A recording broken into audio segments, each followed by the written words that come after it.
જય સ્વામિનારાયણ વિદ્યાર્થી મિત્રો, બાયોલોજી ઈ વિદ્યાના ક્લાસમાં આપનું સ્વાગત છે.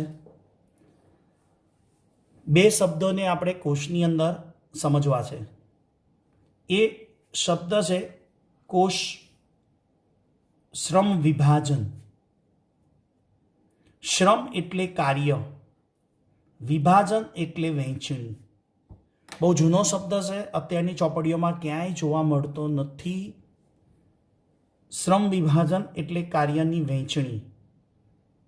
હવે સમજો બરાબર. બેક્ટેરિયા, ઈસ્ટ, અમીબા જેવા એકકોષી સજીવોમાં એક જ કોષ વડે જીવનના બધા કાર્યો શક્ય બને છે.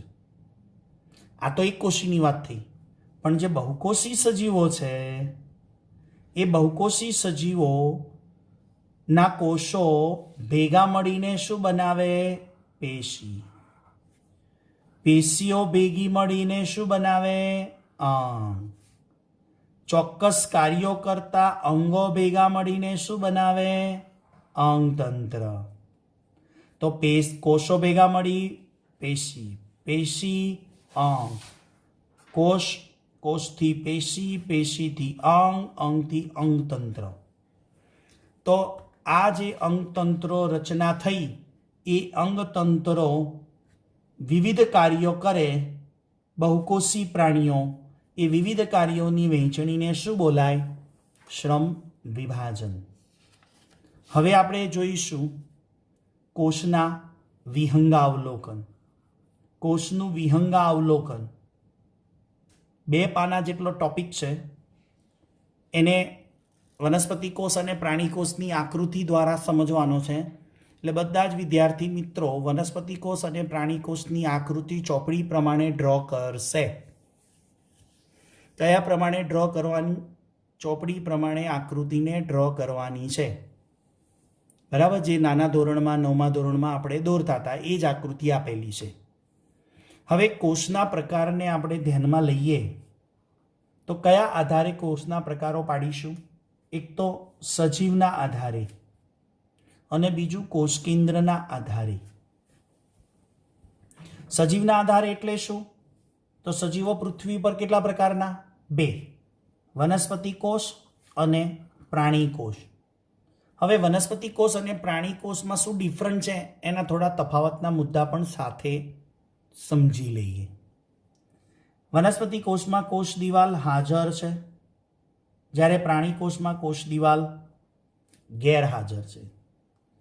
વનસ્પતિ કોષમાં રસધાનીઓ હાજર, પ્રાણી કોષમાં રસધાની ખૂબ નાની, મોટે ભાગે તો એનો અભાવ જ હોય છે, અને જો હાજર હોય તો ખૂબ જ નાની હોય છે. વનસ્પતિ કોષમાં તારા કેન્દ્ર ગેરહાજર, પ્રાણી કોષમાં તારા કેન્દ્ર હાજર. આ આપણે વનસ્પતિ કોષ અને પ્રાણી કોષ એનો ડિફરન્ટ પણ લઈ લીધો, તફાવત સ્વરૂપે પણ પૂછાય. જ્યારે કોષ કેન્દ્રના આધારે પ્રકારને સમજીએ આપણે તો આદિ કોષ કેન્દ્રીય કોષ અને સુકોષ કેન્દ્રીય કોષ. હવે આદિ કોષ કેન્દ્રીય કોષ અને સુકોષ કેન્દ્રીય કોષ કોને કહેવાય એની એક ટૂંકી માહિતી આપણે ચેપ્ટર નંબર 2ની અંદર સમજાવેલી. અહીંયા વિગતવાર આપણે સમજાવીશું કે આદિ કોષ કેન્દ્રીય કોષ કોને કહેવાય અને સુકોષ કેન્દ્રીય કોષ કોને કહેવાય. અને જ્યારે આ ચેપ્ટર પતશે ત્યારે આદિ કોષ કેન્દ્રીય કોષ અને સુકોષ કેન્દ્રીય કોષના વિગતવાર 10થી 12 મુદ્દામાં ચર્ચા કરીશું. કે પહેલાં આપણે ચેપ્ટર શીખીશું ને તો ખબર પડશે કે સુકોષ કેન્દ્રીય કોષમાં શું આવે અને આદિ કોષ કેન્દ્રીય કોષમાં શું આવે. ત્યારે જ ક્લિયર થાય કે જ્યારે ચેપ્ટર પતે ત્યારે. એટલે એનો તફાવત 10થી 12 મુદ્દાનો તફાવત ચેપ્ટરના એન્ડમાં લઈશું. આગળ વાત કરીએ કોષનો કદ અને આકાર. કોષના કદ અને આકારમાં વિવિધતા હોય મિત્રો, તો કોષના કદને ધ્યાનમાં લઈ અને ચોપડીમાં આપેલા ઉદાહરણને સમજીએ તો પહેલું છે mycoplasma, PPLO. Pleuropneumonia like organism PPNO pleuropneumonia like organism mycoplasma એ પૃથ્વી ઉપરનો સૌથી નાનામાં નાનો કોષ છે જેનું કદ 0.3 માઇક્રોમીટર છે, જેને કુદરતના જોકર કહેવાય. માઇક્રોપ્લાઝમાને કુદરતના જોકર કહેવાય.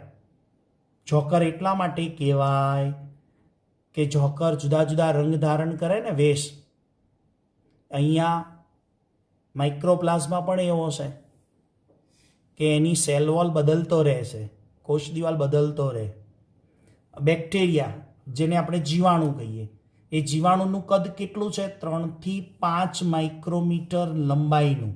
એલ એટલે લંબાઈ લખ્યું છે મેં, લેન્થ. જ્યારે આપણા મનુષ્યના રક્તકણ રુધિરમાં રહેલા આરબીસી એનું વ્યાસ, કેમ કે એ ગોળ છે એટલે એનું ડાયામીટર આવે. ડાયામીટર એટલે એનો વ્યાસ કહેવાય. એ 7.0 માઇક્રોમીટર છે. કેટલું છે? 7.0 માઇક્રોમીટર.